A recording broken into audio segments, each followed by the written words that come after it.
প্রাতিষ্ঠানিক সকল স্ট্রাকচারই প্রায় ধ্বংস হয়ে গিয়েছে।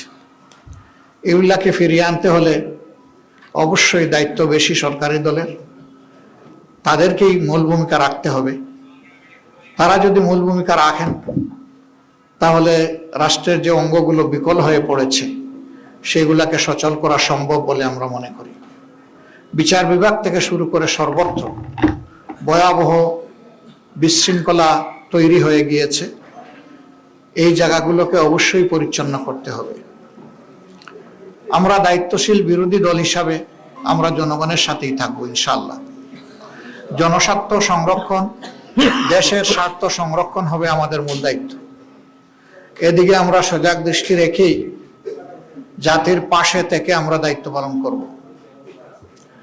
সংসদে একটি কার্যকর এবং গঠনমূলক বিরোধী দল হিসাবে দুনিয়ার সভ্য দেশগুলা যেভাবে দায়িত্ব পালন করে আমরা সেই কালচারটা, সেই সংস্কৃতিটা সংসদে আমরা দেখতে চাই। সংসদের দুইটা অঙ্গ, একটা সরকারি দল আর একটা থাকবে বিরোধী দল, এটাই স্বাভাবিক। বিরোধী দল যেন তার ন্যায্য অধিকার, সংসদে কথা বলার অধিকার পায়, সেটা আমরা আশা করব। নতুন সরকারের দায়িত্ব যারাই নেবেন, দায়িত্ব নেওয়ার পরে আমরা আমাদের দিক থেকে নৈতিক দায়িত্ব পালন করব ইনশাআল্লাহ। আমরা তাদেরকে আশ্বস্ত করব, দেশ এবং জাতির স্বার্থে আপনাদের পাশে আছি। আমরা হাতে হাত রেখে কাজ করব। স্বার্থ বিঘ্নিত হলে আমরা আমাদের দায়িত্ব পালন করব।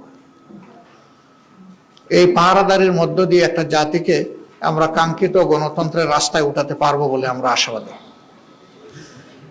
আমরা আশাবাদী থাকতে চাই এবং আমরা ইতিবাচক দৃষ্টিভঙ্গি পোষণ করতে চাই। দেশে আইন শৃঙ্খলা রক্ষা করা, সামাজিক সৌন্দর্য বিধান করা, মানুষের অধিকার সংরক্ষণ করা, জনজীবনে নিরাপত্তা নিশ্চিত করা এবং জনগণ যে বিভিন্ন সিন্ডিকেটের কবলে পড়ে অতিষ্ঠ, সেগুলা থেকে বের করে আমরা আনতে পারবো যদি সরকারি দল আন্তরিকতার সাথে উদ্যোগ গ্রহণ করেন, এবং আমরা সেই ক্ষেত্রে সহযোগিতা করব, আমরা আশ্বাস দিচ্ছি। এই সার্বিক বিশৃঙ্খলা থেকে জাতিকে বের করে আনা এবং জুলাইয়ের যে আকাঙ্ক্ষা, জুলাই আকাঙ্ক্ষার প্রেক্ষাপটে আমরা আমাদের দায়িত্ব পালন করব। আমরা অতীতেও বারবার জুলাই শহীদদের প্রতি গভীর শ্রদ্ধা নিবেদন করেছি, জুলাই যোদ্ধাদের প্রতি শ্রদ্ধা নিবেদন করছি।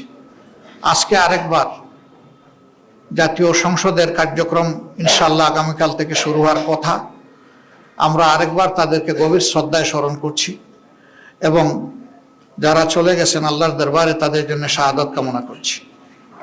আর যারা আহত ভঙ্গ হয়ে বেঁচে আছেন মহান মাবুদের দরবারে, মহান রবের দরবারে তাদের জন্য সুস্থতা কামনা করছি। পুরা জাতি কার্যত জুলাইয়ে যুদ্ধ করেছে। জাতির এই অবদানকে স্মরণ রেখে যদি সংসদ পরিচালিত হয়, আমরা বিশ্বাস করি এই সংসদ জনগণের প্রত্যাশা পূরণে সক্ষম হবে ইনশাআল্লাহ।